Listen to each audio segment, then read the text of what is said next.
प्रिय बालाजी, स्वागत है आप सभी के गुरुकुल आश्रम के इस प्यारे से यूट्यूब चैनल पर। आप है क्लास 6 के मेरे प्यारे प्यारे से बच्चे। आपके मैथमेटिक्स का जो प्राइम टाइम चैप्टर चल रहा था, प्राइम टाइम आवाज़ समय, उसके हम लेक्चर नंबर आज 2 करने वाले हैं।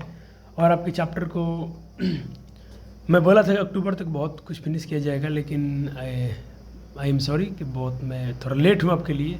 लेकिन अभी अक्टूबर है, आज अपना 19 तारीख है, आज संडे है, तो एक लेक्चर आपके लिए अपलोड हो रहा है। और 1-2 लेक्चर और मैं कोशिश करता हूँ कि इस सप्ताह में मिल जाए, ताकि आपके प्राइम टाइम ख़त्म हो जाए, क्योंकि अक्टूबर में पढ़ना था। लेकिन आपके सिलेबस जो भी होंगे आपके एग्ज़ाम से पहले कवर कराए जाएंगे। आपसे एक मुझे विनती है कि आप बाकी सिलेबस को थोड़ा पढ़ते रहिए। मैथमेटिक्स जितना पढ़े हैं उसको रिवीजन कीजिए। ज़्यादा फोकस आपको इंग्लिश पे करना होगा। इंग्लिश आपके लिए बहुत ज़रूरी है। आपके मन में ख्याल होंगे, सर अब तो इंग्लिश नहीं लेक्चर लेके आ रहे, तो कैसे कर रहे हैं बच्चे? फ़िलहाल अभी आपको ऑनलाइन अदर प्लेटफॉर्म से पढ़ लेना है। बहुत सारे टीचर्स लोग आपके लिए पढ़ाते हैं। आप किसी से पढ़िए जिनसे आपका समझ में आ जाता है। अपने बुक्स पढ़िए, ट्रांसलेशन पढ़िए, ग्रामर, ये तो ऑफलाइन पढ़ाई होता ही है। और बहुत सारे वर्ड्स को भी आप याद करें। चलिए आज के शुरू करते हैं इस लेक्चर को। वीडियो को लाइक और शेयर जरूर कर दीजिएगा। तो प्यारे वाले जी, आज आपके लेक्चर यहाँ से शुरू होने वाले हैं। आज पहले आप पढ़ेंगे कॉमन फैक्टर, यानी आप उभयनिष्ठ गुणनखंड पढ़ेंगे। तो इसको मैं थोड़ा सा आपको एक्सप्लेन कर देता हूँ कि कॉमन फैक्टर क्या है।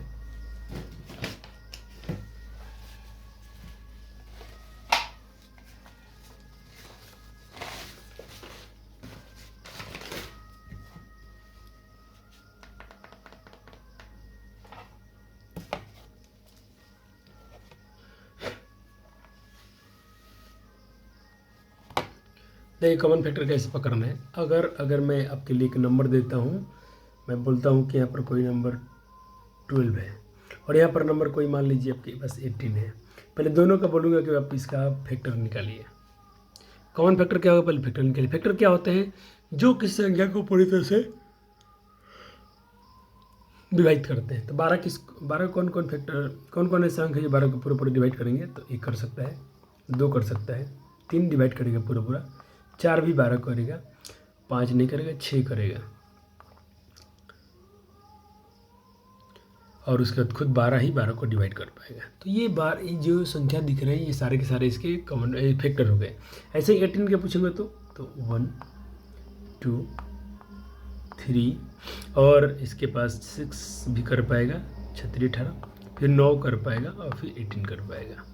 अब मैं आपसे बोलूँ कि बताइए इसमें से कौन कौन संख्या कॉमन, कौन दोनों संख्याओं में दिख रहे हैं आपको? दोनों के फैक्टर में कौन कौन संख्याएं दिख रही हैं? तो आपको 1 दिख रहा होगा दोनों में। आपको सर 2 भी दिख रहा होगा, और प्यारे बालक जी आपको 3 भी दिख रहे होंगे, और आपको 6 भी दिख रहा है। और क्या दिख रहा है? और कुछ नहीं। तो ये जो दिख रहा है ना, वही कॉमन फैक्टर हो गया। तो कॉमन फैक्टर कौन कौन सा हो गया?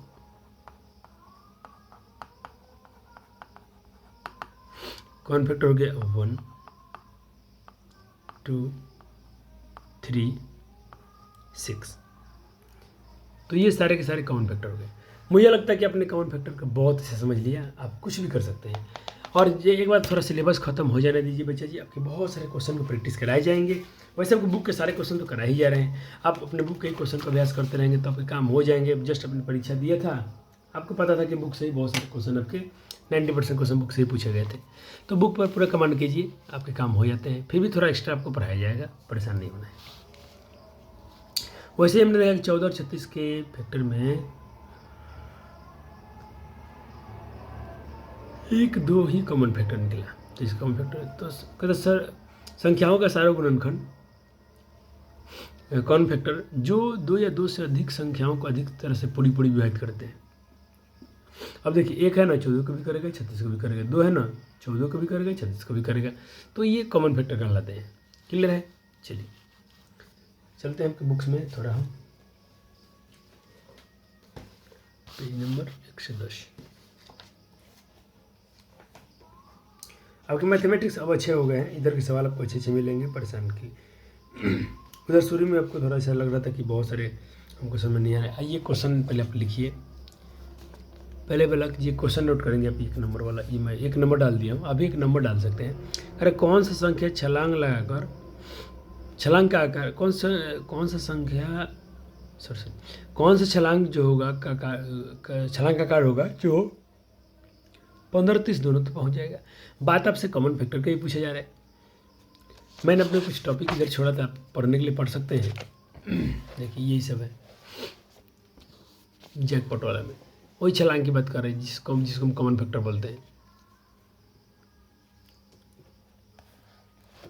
तो इधर से हम डायरेक्टली आपको क्वेश्चन लिख कर आते हैं, आपको ही समझ में आ जाएगा।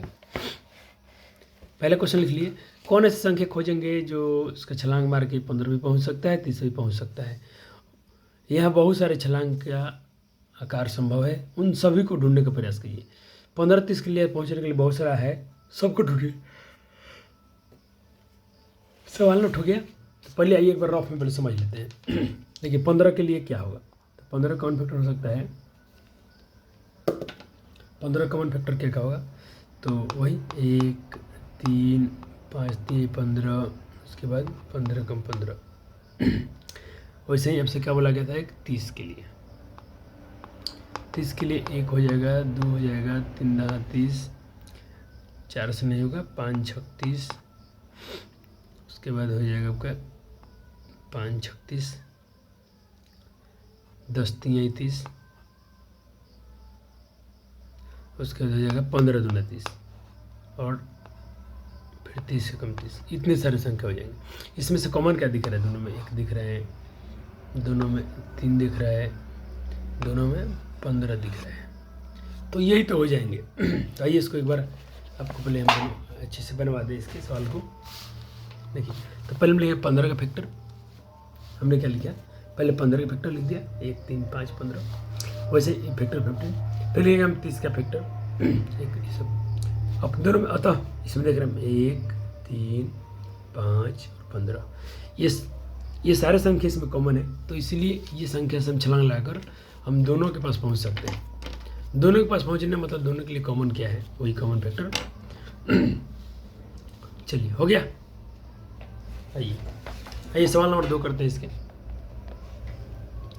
सवाल नंबर 2 के लिए आपको यहाँ पर इसकी तालिका भी दी गई है।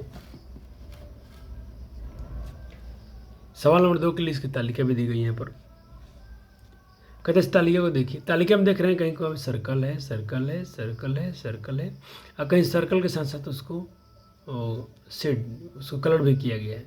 जैसे इसमें देखिए सर्कल भी है, शेड भी है। बात वही ना कर रहे हैं गेम जैसा, इडली बड़ा जैसा। हाँ, तो इसके लिए बोला गया है, पहले सवाल नोट हो गया, जी सर नोट हो गया। सवाल नोट हो गया तो आपसे प्रश्न पूछा गया नीचे। सवाल नोट हो गया तो इसका पहला क्वेश्चन का जवाब देंगे हम। कहते हैं जो भी अपने तालिका देखा, तो इसका क्वेश्चन नंबर 1 नोट कीजिए, क्या छायांकित बॉक्स संख्याओं के मध्य कुछ समानता है। छायांकित बॉक्स और संख्या के बीच में कोई रिलेशन है, पूछा जा रहा है हमसे। 1 नंबर सवाल नोट हो गया जी। आइए इनका 1 नंबर का हम जवाब देते हैं। तो हम कहेंगे हाँ, छायांकित बॉक्स की संख्या 3 का गुणज है। अब देखेंगे ना गौर से, जितने छायांकित, जितने शेडेड पोर्शन है, ये शेड पोर्शन है, शेड पोर्शन, जितने शेड पोर्शन है छायांकित भाग, सब 3 के मल्टीपल है। देखिए 3 के टेबल में आता है छायांकित, 3 के टेबल में आता है, 3 के टेबल में आता है, 3 के टेबल में आता है, ये सारे के सारे 3 के मल्टीपल हैं। क्लियर। चलिए फिर पूछा गया 2 नंबर क्वेश्चन। अब 2 नंबर क्वेश्चन नोट करेंगे प्यारे वाला। क्या वृत्त में अंकित संख्याओं के बीच कुछ संबंध है जो सर्कल में है, क्या इनमें कुछ रिलेशन है। तो हाँ, ये भी 4 के मल्टीपल दिख रहे हैं, है कि नहीं। तब लिखेंगे हाँ, जो सर्कल में अंकित संख्या है, संख्या 4 का गुणज है, उसमें कौन कौन है सबके नाम लिख दिया गया।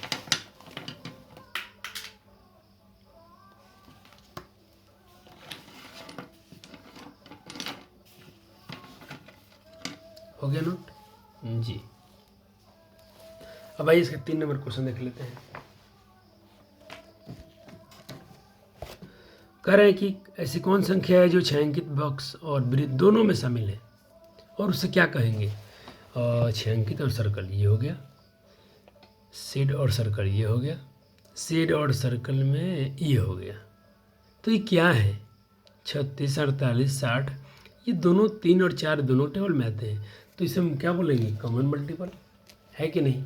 इसी को बोलेंगे हम कॉमन मल्टीपल, या कॉमन फैक्टर भी कह सकते, कॉमन मल्टीपल ही कहेंगे। हो गया नोट। चलिए 3 नंबर का भी आंसर देख लीजिए। तो आप कहेंगे 3 नंबर के बारे में कि जो 36, 48, 60 छायांकित और बॉक्स वृत्त में दोनों में से मौजूद हैं और ये संख्या 3 और 4 के कॉमन मल्टीपल हैं। चलिए आइए अब के एक सवाल देखते हैं। 1 नंबर, आइए पता लगेगा, फाइंड आउट का 1 नंबर क्वेश्चन है। 310 और 410 के बीच में आने वाले 40 के गुणज कौन कौन होंगे? आप भी कर सकते हैं, ट्राई कीजिए। तो पहले 40 का गुणज आपको पता होना चाहिए, यानी 40 का टेबल देख लो। 40, 80, 40, 120, 40, 160, 40, 25, 120, 240, 56, 240, ऐसा लिखते लिखते चले जाएंगे आप पूरा। अब देखेंगे 310 और 420 में कौन आता है। आइए एक बार इसको रफ में समझ लेते हैं, आपको बहुत डिटेल में समझ में आ जाएगा। आइए पहले हम लिख लेते हैं हम 40 के मल्टीपल। तो 40 के मल्टीपल क्या होते हैं प्यार वाले? 40, 80,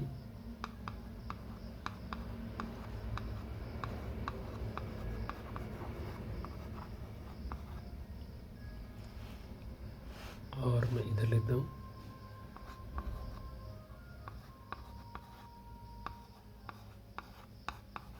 और आगे जा सकता है, लेकिन हम इतना ही रहते हैं। अब बोला गया कि इसमें कौन संख्या जो है 310 और 410 के बीच में आएगा। 310 और 410, 310 और 410 के बीच में है, तो पहला तो मेरा आएगा, ये आएगा 320 आएगा, 360 आएगा और 400 आएगा, ये 3 वो आएगा। सवाल नोट हो गया था आपका? आपने सवाल नोट किया था बच्चे जी? तो आइए इनका हम आंसर लिख लेते हैं। तो पहले लिख लेंगे हम मल्टीपल ऑफ 40 एंड बिटवीन 30 इन 300 के बीच में, और 40 का मल्टीपल 310 और 400 के बीच में जो होगा 320 होगा, 360 होगा और 400 होगा, यही आंसर हो जाएगा। अच्छा क्वेश्चन था, आसान क्वेश्चन था। अगले क्वेश्चन के पास बच्चे बढ़ेंगे और सवाल नंबर 2 में बहुत सारे 2 क्वेश्चन दे रखे हैं। तो इन्होंने 2 क्वेश्चन दिया था, पहले देखते। कहता मैं कौन हूँ? संख्या पूछ रही है आपसे कि मैं कौन हूँ। सवाल क्या है कि मैं 40 से कम हूँ, मैं 40 से कम संख्या हूँ, मेरा गुणज जो है 7 है, जो मेरा गुणनखंड जो है 7 है, मेरे अंकों का जोड़ जो है 8 है। अब बता दीजिए कि मैं वो संख्या कौन हूँ और मैं 40 से छोटा हूँ। वाह क्या अच्छा सवाल है। नोट हो गया सवाल? 2 का A नंबर सवाल नोट हो गया बच्चों का? जी सर। क्या बच्चे इसको समझ पा रहे हैं? हाँ जी, बहुत आसान सवाल है। देखिए तो पहले आप 7 के गुणज लिख लीजिए, ये हो गया। अब देखिए इनका योग पूछा गया कि वो 8 होना चाहिए था। 8 किसको होगा? 4 1 5 होगा, 2 1 3 होगा, 8 2 10 होगा, और 40 छोटा है तो इसलिए मैं 35 तक लिखा हूँ, 7 6 42 हो जाएगा, और 5 3 देखो 8 हो जाएगा। तो वो संख्या क्या है? 35 है। कौन संख्या है? 35 है। आपने 2 का A नंबर पार्ट सॉल्व कर लिया और समझ भी गए। अब आइए आप 2 का B नंबर पार्ट में चलिए। B नंबर सवाल देखिएगा। मैं 100 से छोटी एक संख्या हूँ, मेरे 2 गुणनखंड हैं 3 और 5, मेरा एक अंक दूसरे से एक अधिक है। जो मेरा एक अंक है ना दूसरे से एक अधिक है, वो संख्या कौन है? और मैं जो हूँ 100 से छोटा संख्या हूँ और 7 5 दोनों का गुणनखंड हूँ। क्या बच्चे ट्राई कर सकते हैं सवाल को? चलिए आइए देखते हैं, B नंबर पार्ट देखते हैं। तो B नंबर सवाल देखिएगा। 100 से छोटी संख्या 3 और 5 के गुणनखंड जो है वो 15 हो सकता है। 3 और 5 के गुणनखंड पहले 15 ही आएगा, 15 30 45 60, और 100 से कम तो 90 देते हैं। अब बोला कि जो एक संख्या दूसरे से वो कम है। देखो 5 या 1 जो है दोनों में 4 का अंतर है, इसमें 3 का अंतर है। 5 4 जो है ना इसमें 1 का अंतर। देखो एक संख्या जो है उससे एक बड़ी है, 4 जो है 4 जो है 5 से एक बड़ा है। यहाँ बहुत अंतर है, यहाँ भी अंतर हो जाता है, तो 45 आंसर हो जाएगा। क्या हो जाएगा? 45 आपके आंसर हो जाएंगे। आइएगा सवाल नंबर हम करेंगे 3rd। क्या बच्चे आप ये पहले भी हम पढ़ाते थे, अगर पहले हम 6 क्लास को पढ़ाए हैं बच्चे जी, तो वहाँ भी हम लोग परफेक्ट नंबर पढ़ते थे। कोई पूछे आपको परफेक्ट नंबर किसे कहते हैं, तो देखो यहाँ लिखा भी गया है। कहते एक संख्या के सभी गुणनखंड कीजिए, एक संख्या कीजिए, उसका फैक्टर निकालिए और सबको ऐड कीजिए। अगर उसका जोड़ जो आएगा उस संख्या का डबल आ जाएगा, 2 गुना आ जाएगा, तो वो परफेक्ट नंबर कहलाता है। जैसे 28 एक संपूर्ण संख्या होता है, क्यों? क्योंकि 28 का फैक्टर होता है 1 4 7 8 7 14, ये सबको जोड़िए तो 14 7 28, 14 7 7 4 21, 21 4 25, 25 2 27 28। 28 है ना, 14 7 उस संख्या का दुगुना हो जाएगा। तो 14 7 21 21 4 25 25 27 28, ठीक है। 28 आया। अब इस संख्या का दुगुना हो जाएगा, कहते 28 है और इनका योग जो है, और इनका योग है 56 हो जा रहा है। अच्छा सॉरी, यहाँ 28 भी था ना इधर, हाँ 56 हो गया। 14 भी था, इसमें 28 का इधर है, मैं इधर ध्यान नहीं दिया। सबको जो है 56 रहा है और इसको भी डबल कर 56 हो जा रहा है, तो ये परफेक्ट नंबर है। इसी तरह आप सब क्वेश्चन को है कि 1 से 10 के बीच में कौन कौन परफेक्ट नंबर है बताइए आप। तो आप पहले ऐसे ही फैक्टर निकालें। आइए पहले एक बार देखते हैं कैसे बने सवाल। पहले सवाल नोट हो गया आपका, पहले एक बार रफ में समझिए आप। पहले बच्चे को मेरे समझेंगे एक बार चीज़ों को। जैसे मैं कोई संख्या लेता हूँ, 4 लेता हूँ, इसके फैक्टर निकालिए। 1 2 आएगा, इसको 4 काटेगा, इसके फैक्टर है 1 2 4, इसको ऐड कीजिए 4 2 6 1 7। अब इसको आप ऐड करेंगे ना, 4 2 6 1 7। अब इसका डबल करो तो इसका डबल 8 आएगा। तो दोनों मैच नहीं कर रहे हैं, तो इसका मतलब 4 परफेक्ट नंबर नहीं है, 4 परफेक्ट नंबर नहीं है। आइए एक और ट्राई करते हैं, दूसरी संख्या लेकर 6 को ट्राई करते हैं। तो पहले 1 ले लेते हैं, 6 का फैक्टर 2 हो जाएगा, 6 का फैक्टर 3 भी हो जाएगा, 6 का फैक्टर सिर्फ 6 होगा। अब कुछ होगा नहीं। आइए इनको ऐड करते हैं, 1 2 3 6, 6 3 9 2 11 12, इसका डबल करो 12। ये मैच कर गया, अर्थात 6 एक परफेक्ट नंबर है। और हमसे बोले भी गए हैं कि 1 से 10 के अंदर में बताइए कौन कौन परफेक्ट नंबर है। तो बच्चों का सवाल नंबर जो था, इसके हम एक बार ऐसे ही आपको समझाएं। एक बार 4 का फैक्टर लिए हैं तो संपूर्ण संख्या नहीं था, ऐसे ही 6 का लिए तो 12 गया, 6 दूना 12, ये 12 12 मैच किया है। यहाँ पर 12 और 12 मैच कर रहे हैं, तो हम बोल सकते हैं तो 6 एक संपूर्ण संख्या है, अतः 6 एक परफेक्ट नंबर है। हो गया 3 नंबर। ये तो सवाल आपके होमवर्क के लिए हो सकता है, सभी बच्चे को आना चाहिए। उभयनिष्ठ गुणनखंड ज्ञात करना है, कॉमन फैक्टर ज्ञात करना है। इसमें से कोई एक को बता देंगे तब तीनों बना लेंगे। अरे कॉमन फैक्टर तो शुरू में सिखाए थे, क्या बताएं हम, एक बार ट्राई कर सकते हैं सारे सवाल को। कॉमन फैक्टर कैसे बनता है शुरू में ही क्लास वहीं शुरू किए थे। देखिए आइए को कर लेते हैं। 20 और 28 करते हैं। 20 के पहले कुछ फैक्टर निकालिए।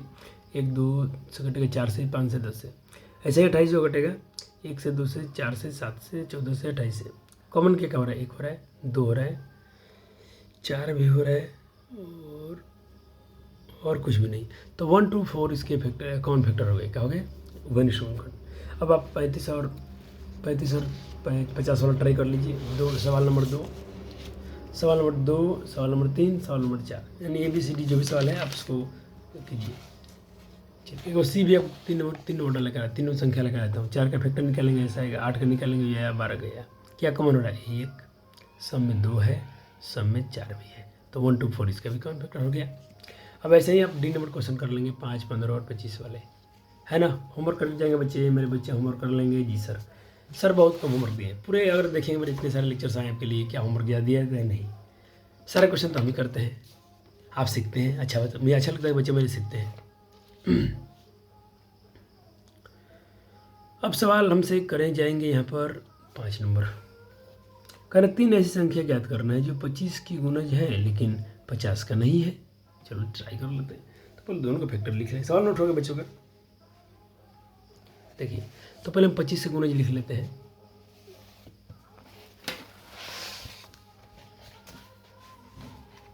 तो पहले हम सवाल आप नोट कीजिएगा, मैंने सवाल नहीं लिखा है समय बचाने के लिए। 25 से गुणज हो गया ये सब, और 50 से गुणज हो गया ये। लेकिन करा कि 3 ऐसी संख्या निकालना जो 25 से गुणज हो 50 का नहीं हो। तो देखिए 25 25 में आता है, 50 में नहीं आता है। 75 25 में आता है, 50 में नहीं आता है। वैसे ही 125 जो है इसमें आता है, इसमें नहीं आता है। तो ये 3 हो गया। 3 हमसे पूछा गया, 3 बता दिए। आइए सवाल नंबर इसके 6 नंबर करते हैं। सवाल नंबर 6, अंशु और उसके मित्र 2 संख्याओं के लेकर इडली बड़ा खेल खेल रहे थे। दोनों संख्या 10 से छोटी हैं। पहली बार इडली बड़ा कहा गया है और वो 50 मिला है, 50 के बाद मिला है, यानी 50 से बड़ा संख्या मिला है। आप बता सकते हैं कौन कौन संख्या है। बहुत अच्छा क्वेश्चन है ये, अच्छा क्वेश्चन है। 6 नंबर हो गया। चलो चलो चलो चलो ये 6 नंबर सवाल का जवाब देते हैं। देखिए वो पहले ही बार बोला 50 अधिक है, अर्थात उस संख्या में अपने से किस कर रहा हूँ कि 6 और 9 का कॉमन मल्टीपल हो सकता है, क्योंकि 6 और 9 का सर्वगुणज कौन होगा, 54 हो जाएगा। 6 9 54, 6 9 में कॉमन 54 होता है, 50 से 12 भी है, इन्हें कॉमन मल्टीपल तो मिल गया। लेकिन आपको भी बताना है कि इसका इडली क्या होगा, 12 का होगा। 12 इडली मतलब उससे छोटा, उससे 12, तो इडली 6 हो जाएगा और 12 9 हो जाएगा। ऐसे ही आपके सवाल नंबर हैं अब 7 नंबर। कहे जा रहे हैं कि खजाने की खोज खेल ग्रम्पी ने खजाने की 28 और 70 पर रखा है, दोनों संख्या पहुंचने की छलांग बताइए। ऐसा क्वेश्चन है हम 2-3 कर चुके हैं, ये क्वेश्चन आप ट्राई कीजिए, बहुत आसान क्वेश्चन है, ट्राई कीजिए। वैसे ही पहले 28 के आप कौन फैक्टर निकालेंगे, फिर 70 का फैक्टर निकालेंगे, दोनों में जो कॉमन रहेगा वो यानी 1 है, 2 है, 7 है, 14 है, जो दोनों पर छलांग मार के पहुँच सकते हैं 70 के पास, दोनों के पास और कोई संख्या नहीं है। आइए सवाल नंबर 8 करते हैं। आपके बुक में क्या होगा, यहाँ पर कुछ नहीं लिखा होगा, यहाँ पे कुछ नहीं लिखा है, सिर्फ ये दिया होगा। तो देखिए क्या है, 72 48 24 से क्या है 8 के, इधर देखिए ये किसके बारे में आता है, 8 के बारे में आता है, तो ये 8 के गुणज यहाँ बढ़ देंगे, ये सब 8 के गुणज है। और यहाँ जो आएंगे देखिए 3 के भी टेबल में आते हैं, तो 3 के गुणज यहाँ लिखते हैं, और 3 के गुणज यहाँ लिख दिया हम 8 की, सिर्फ सर्कल पर कर देने। तो सवाल ये बन गया, और ये कॉमन मल्टीपल हो गया, बन गया सवाल। 9 और बना भी दिया हूँ इसी में सवाल में, तो आप अपने नोट्स बना लीजिए। चलिए अब आइए 8 नंबर बन गया, 9 में आइए। कह रहे हैं सवाल की सबसे छोटी संख्या ज्ञात करिए, 7 को छोड़कर 1 से 10 को सभी संख्याओं का गुणज हो। ओहो क्या अच्छा सवाल है, यानी 7 के पारा में ना आए और सबके पारा में आ जाए, तो संख्या मेरा बच्चा जी 3 से 60 होगा। 3 से 60 देखिए 1 से भी कट सकता है, 2 से भी कटेगा, 3 से भी कटेगा, 4 से, 5 से, 6 से, 8 से, 9 से, 10 से, लेकिन और किसी से भी नहीं कटेगा। हो गया 9 नंबर सवाल, ऐसा 9 का सवाल बन गया जी सर, ये इसका हल था। अब ऐसे सवाल नंबर आपके 10 पूछे गए हैं इसी आधार पर। अब इस बार कहा गया है कि एक सबसे छोटी संख्या ज्ञात कीजिए जो 1 और 10 तक सभी संख्याओं को काटे। इस बार 7 को छोड़ो नहीं, 7 तो भी काट देगा। ओह क्या बात है, देखिए 7 नहीं काट रहा था, 360 था, अब 7 से भी कटना चाहिए, 7 से मल्टीप्लाई कर दो, यानी वो संख्या हो सकता है 7 0 0 7 6 42 8 3 4 70 21 25 2520। ये संख्या जो है 1 2 3 4 5 सबके फैक्टर है। ये संख्या है 1 2 3 4 5 6 7 8 9 10 सबके कॉमन फैक्टर है। इस तरह बच्चे जी आपके चैप्टर होता है फिनिश। और बच्चों को मैं यहाँ बोलना चाहता हूँ धन्यवाद। लेक्चर 3 आएंगे आपके लिए। चैप्टर मुझे लगता है कि और मुझे कम से कम 1-2 लेक्चर और लाने पड़ेंगे, क्योंकि भी टॉपिक है और बहुत अच्छा रूल सीखना आपको, ये मज़ा आएगा बच्चे जी। ये चैप्टर 6 है, चैप्टर 6 आपके लिए बहुत अच्छे हैं। चलिए मुझे लगता है कि 2 लेक्चर और मुझे लाना पड़ेगा, ठीक है ना, 1-2 लेक्चर और लाएंगे तो चैप्टर ख़त्म हो जाएगा। एक लेक्चर मैं कोशिश करता हूँ और कम से कम अक्टूबर में दे दूँ आपको। वीडियो को लाइक और शेयर जरूर कीजिए, और जो भी मेरे छात्र हैं ऑफलाइन के एक बार अपना अपना कमेंट्स में नाम जरूर कमेंट करें और लाइक भी कीजिए, और अच्छा सुझाव जो भी आपके थॉट्स में है बताइए। एक बार दिल लगा के पढ़िएगा, मन लगा के पढ़िए। जो भी एज है आपका, इसी एज में आपको सब कुछ करना है, बनना है। आगे आप कुछ नहीं कर पाएंगे, तो बच्चे ये एज है, बहुत मस्ती भी करने का मन कर रहा होगा, लेकिन उस बीच में मस्ती के साथ साथ में आपको पढ़ाई पर भी ज़बरदस्त ध्यान रखने होंगे। थैंक यू, मिलते हैं अगले लेक्चर में, तब तक के लिए बहुत बहुत शुक्रिया।